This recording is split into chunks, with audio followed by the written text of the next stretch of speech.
Okay ladies, so this is actually the finished product of the hair. The hair that I do have in, it is a lace front wig. The lace front wig did come this length. I didn't have to do any cutting to it or anything. I'm not sure what exact length that the lace front is. I think it was like a 12, but as you can see, it came with like a few layers in it. I don't know if you can really see, but yeah, it came with a few layers in it. I believe they like already cut the wig beforehand, which is perfect because that saved me a lot of time. And you know, I'm not really good at cutting hair. I feel like the only thing that I'm really good at is like dyeing hair and slapping it on my head. So big ups to them for that. I don't know if I mentioned before, but the hair company is Delago Hair. As far as shipping, I would have to say that they did take a bit longer than typical companies would take, but I believe it took about, after I contacted them the second time, it took about a week or so for the hair to come in. The hair that I do have in, it is a straight wig. It's not body wave or anything. I don't think short hair like this would even come in body wave because you wouldn't even be able to see the wave. So that doesn't make sense. But when I did wet the hair, it was like kind of wavy, kind of not, but I did have to go ahead and just straighten it and then add like a little curl to it.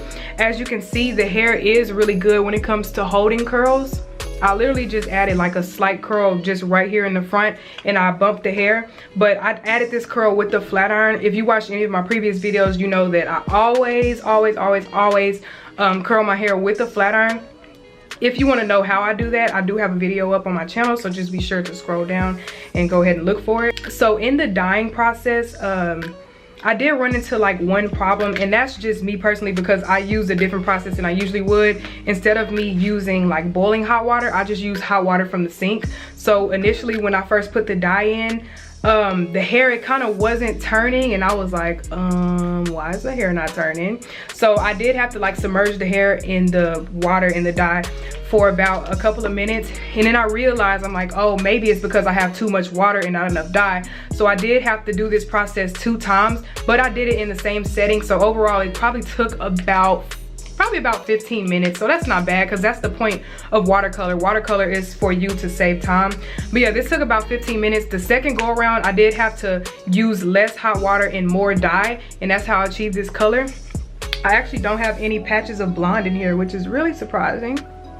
So I've had the hair in for about 24 hours so far. While I was styling the hair, I didn't receive any tangling, any shedding, none of that. I didn't have to use many products on the hair either because the hair remained very silky even after I you know, did the whole process of dyeing it, which is good. The hair, it didn't shed, it didn't tangle, like I said before. It's actually perfect, and I think the main reason why I didn't shed or tangle is because that it is so short and there's like not much that you can do to this hair unless you're just crazy. But that actually concludes our video for today. I hope you enjoyed it, you guys. If you do have any questions, feel free to ask me in the comment section below, or if you want to go ahead and DM me on Instagram, I would try to make sure I look through all of my DMs. If not, then hit me in the comment section on my Instagram. But if you liked the video, be sure to give it a huge thumbs up. Also turn on your post notification bell so that you can get notifications when I post. When I do post, get in the comment section and write down Nicole gang so I can know you're part of the gang, the family. Last but not least, hit that subscribe button, and we out.